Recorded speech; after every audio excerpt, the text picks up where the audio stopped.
But first, researchers have been watching for months, waiting for a huge iceberg to break away from an ice shelf in Antarctica.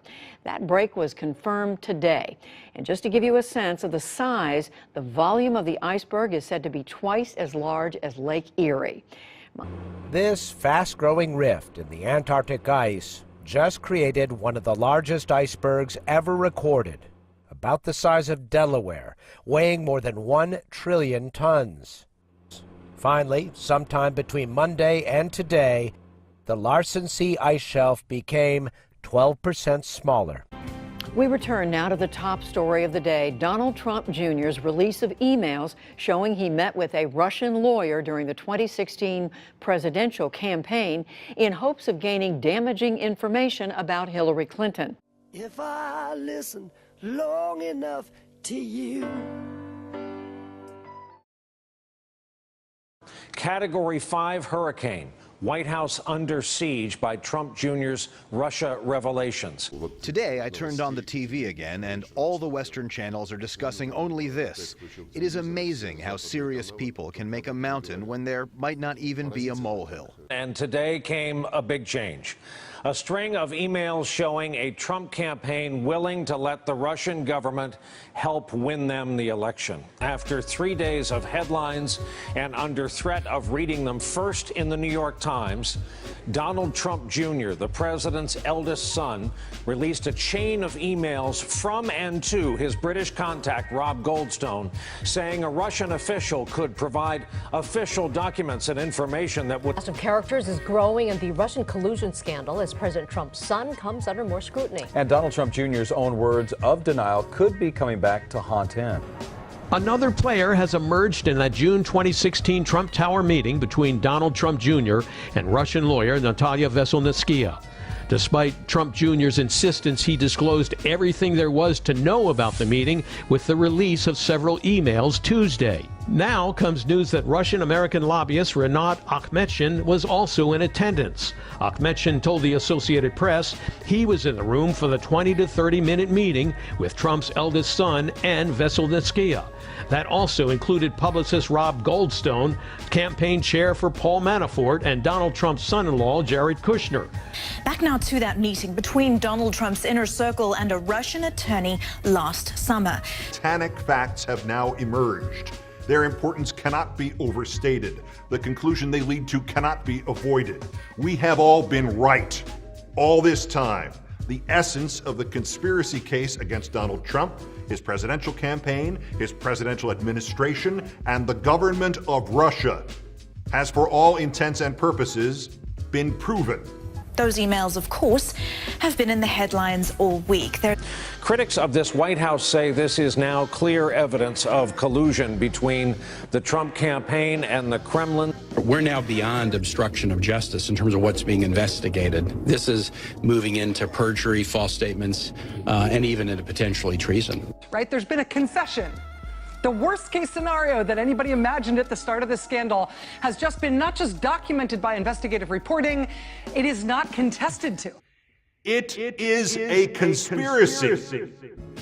The Russian government did meddle in our election last year to try to hurt Hillary Clinton's chances, to try to help Donald Trump's chances. The Trump campaign's response at the highest level was that they tried to help the Russians.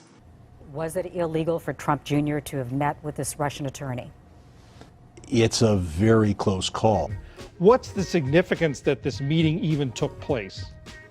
I think the significance is that it shows that the Trump campaign was at least open to the idea that Russians might have had some damaging information about Hillary Clinton, and that they agreed to have this meeting because kind of on the promise of that. It doesn't necessarily show that there was collusion in the scheme, but it shows that Don Jr. was collusion curious. Not just any country. This is an adversary, or what some people would say is an enemy of the United States, offering this information. On the other hand, if there was a collusion that was going on, a connection between the Russians and the Trump administration or the Trump campaign, you'd think they would have had better communications than just this email that sort of came in over the transom. Pretty remarkable thing. He confirmed that he arranged a meeting with top campaign officials with a Kremlin-linked lawyer because she was potentially offering damaging information about Hillary Clinton. That is something. It's not necessarily collusion, and collusion isn't necessarily a violation of the law. Did he break a law by pursuing that? In my view, we have some evidence. We don't have all the evidence. But this is highly suggestive of a potential violation of the law. Now, to be clear, this was a couple of days this meeting took place. I think it was 4 or 5 days before it was widely reported that Russian government hackers had infiltrated the DNC servers. And this was many weeks before the John Podesta emails became an issue.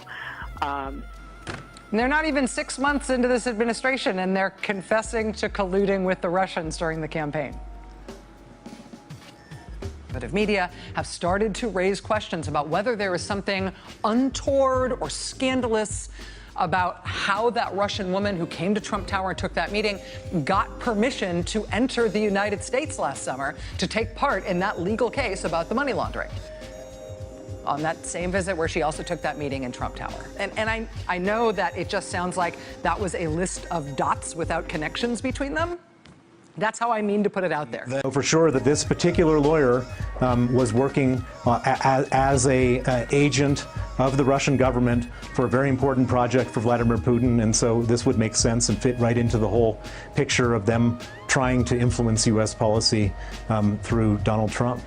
And so this lawyer was clearly tied to the Kremlin. This Magnitsky Act and this attack by Putin after Bill Browder, who was involved with the death of Mr. Magnitsky, was a big deal to Putin and the Kremlin. So she certainly has connections to the intelligence services and to the Russians.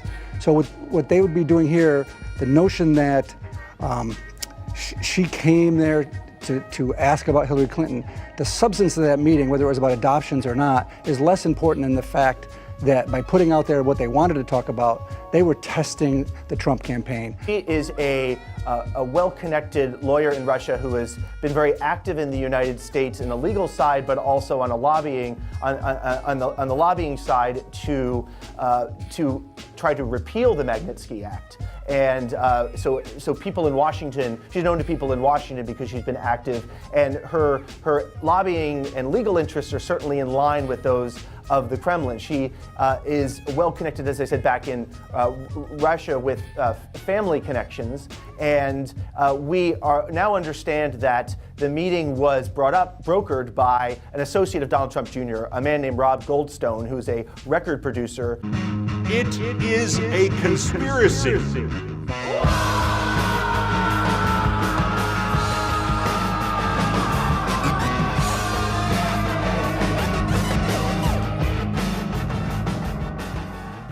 Russian lawyer Natalia Veselnitskaya have been under some sort of American surveillance? It would strike me, I would certainly not be surprised. Even today, when we see that Donald Trump Jr. welcomed the help of the Russian government to win the election, Republicans are still making excuses for them. This is the first direct link between the senior levels of the campaign and Russian efforts to meddle in the election. We knew about the Russian efforts to meddle. What we had not seen is yet direct evidence between that and the campaign. You're withholding judgment. Do you think your fellow Democrats should as well, rather than go to treason right now? We shouldn't jump to any conclusions until all of the evidence is tested, developed. I'll tell you though, Kate, when you look at the evidence of the Don Jr. meeting, everything came into a lot more focus as far as all of these other meetings that the Trump campaign had with Russians where they were offering innocent explanations.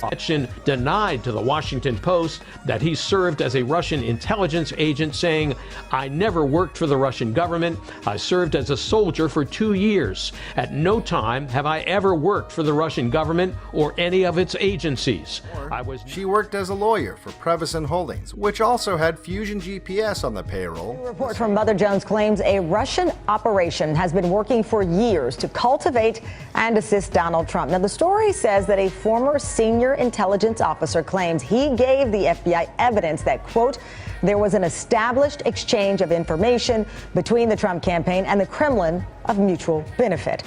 And I was put in touch with a former counterintelligence officer, not an American, from an American. This former senior intelligence officer who's really an expert and specialist in Russian counterintelligence for a intelligence service that we all would respect, that was indicating that there had been a Russian operation for a couple years now, to co-opt and cultivate Donald Trump.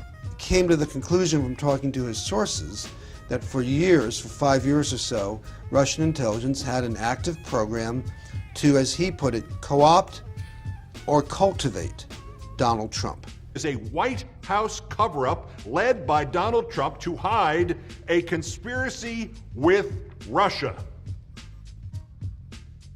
Russian lawyer who attended the Trump Tower meeting back in June 2016 says special counsel Robert Mueller has not spoken with her yet. Natalia Veselnitskaya said in her most recent interview her account could pose interest to the Mueller team if the special counsel is truly interested in determining whether the 2016 Trump campaign colluded with the Kremlin. Нет, не связывалась. Я полагаю, что... I believe that, if Mueller's team is not working to discover the truth, they will never question me. They don't need me. You'll remember this was the smoking gun of Russian collusion that you heard about endlessly for months and months on cable news.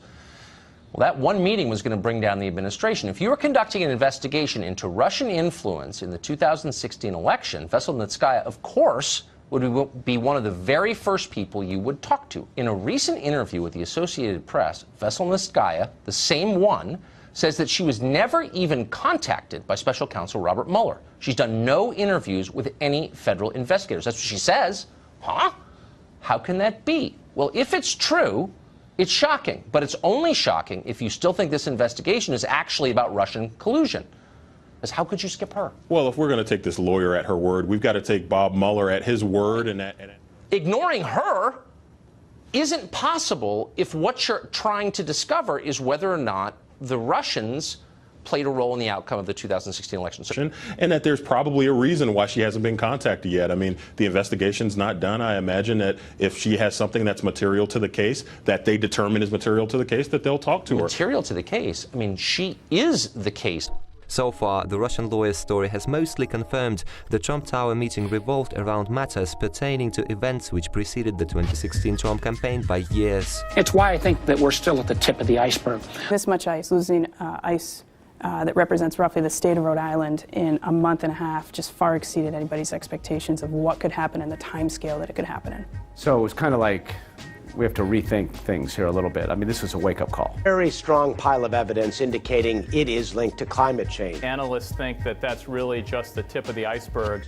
And speaking of that, do they know the effect this is going to have on sea levels in the area around the world? Yeah, that's the big question. We'll be tracking to see how this iceberg breaks up, but it'll be a big iceberg to start, and over time it'll get smaller.